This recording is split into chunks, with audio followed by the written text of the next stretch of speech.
নমস্কার, আজকে আপনাদেরকে আমি নিরামিষ দই আলু এবং লাচ্ছা পরোটা বানিয়ে দেখাচ্ছি। দেখুন কী লাগছে। আলু, এখানে কাজু এবং পোস্ত বাটা আছে, দই, এখানে আছে আদা, কাশ্মীরি মরিচ, মশলা, গোটা জিরে, হলুদ, ভাজা মশলা, কস্তুরি মেথি এবং বাটার, আর আছে গোটা মশলা আর তেজপাতা। প্রথমে কড়াইয়ে আমি বাটার দিয়ে দিলাম। বাটারটা একটু নেড়ে গরম হয়ে গেল দেখুন। এরপর আমি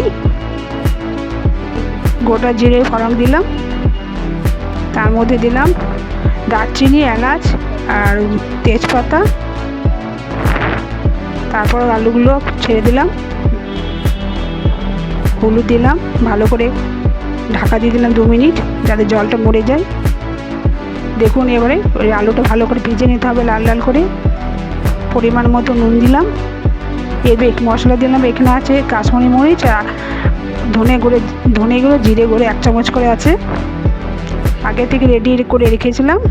মশলা ভালো করে কষে নিলাম। এখানে আছে কাজু বাটা আর পোস্ত দুটো মিশিয়ে 8-10টা কাজু আছে, ভালো করে নেড়ে ঢাকা দিয়ে দিলাম। মশলাটা ভালো করে কষতে হবে, একটু একটু করে জল দিয়ে, যদি জলটা শুকিয়ে যায় একটু জল দেবেন। তারপর আমি 2 চামচ দই দিলাম। দই দেওয়ার সময় ফ্লেমটা একদম কম আঁচে রাখবেন। কস্তুরি মেথি দিলাম আর চিনি দিলাম 1 চামচ। শুকনো কাশ্মীরি মরিচ দিয়েছি বুঝে ওগুলো কালারের জন্য, আর ফ্রেশ ক্রিম দিয়েছি একটু, আর না দিলেও চলবে, ওটা আপনাদের। একটু জল দিয়ে ঢাকা দিয়ে দিয়েছি। লাচ্ছা পরোটা করার জন্য নিলাম একবার লাচ্ছা পরোটা করে কী নিচ্ছি দেখুন। 1 কাপ আটা আছে, দুধ আছে, সুজি আছে, চিনি, বাটার, নুন, হালকা তেল,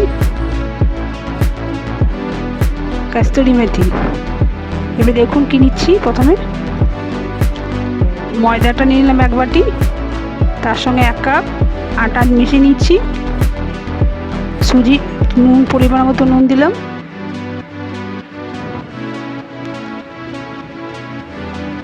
সুজি দিলাম 4 চামচ সুজি দিচ্ছি। দেখুন ছোটো চামচ 4 চামচ দিলাম। হালকা তেল, ময়ানের জন্য হালকা তেল দিয়েছি, রিফাইন অয়েল। চিনি দিয়েছি 1 চামচ, 1 চামচ বাটার। তারপরে দুধটা দিয়ে ভালো করে মেখে নিতে হবে, দুধ গরম জল দিয়ে। এরপর লেচিগুলো করে নিচ্ছি দেখুন। উপরে কস্তুরি মেথি দিয়েছি দেখুন, উপরে হালকা করে প্রেস করে নিয়েছি। এরপর ভালো করে তাওয়াতে গরম করে নিয়ে পরোটার মধ্যে করে নিয়েছি। এই দেখুন হয়ে গেল।